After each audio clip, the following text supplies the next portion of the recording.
எவ்வளவோ ஆசைகளோட குழந்தைங்களை பெத்துக்கிறோம், கஷ்டப்பட்டு வளர்க்கறோம், தகுதியை மீறி படிக்க வைக்கிறோம், அவங்க ஆசைப்படுறதெல்லாம் வாங்கி தரோம். இதெல்லாம் எதுக்காக செய்யறோம்? முன்பின் தெரியாத ஒருத்தனுக்கு கல்யாணம் பண்ணி கொடுக்கறதுக்காகவா? இல்லல்ல, அவங்க சந்தோஷத்துக்காக தானே இதெல்லாம் செய்யறோம்.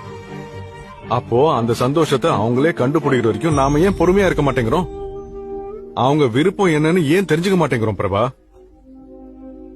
லைஃப்ல செட்டில் ஆகிறதுக்கான டைம் பையனுக்கு கொடுக்கறோம், ஆனா பொண்ணுக்கு ஏன் கொடுக்கறது இல்ல?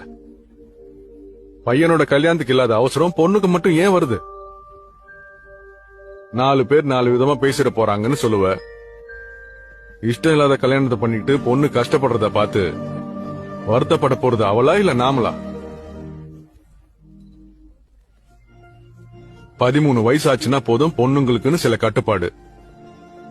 25 வயசு ஆனதும் பொண்ணுக்கு கல்யாணம் பண்ணிட்டு பாரத்தை குறைச்சிக்கணும். அந்த மாதிரி ஒரு அவுட்மோடட் ஃபாதரா என்னால இருக்க முடியாது.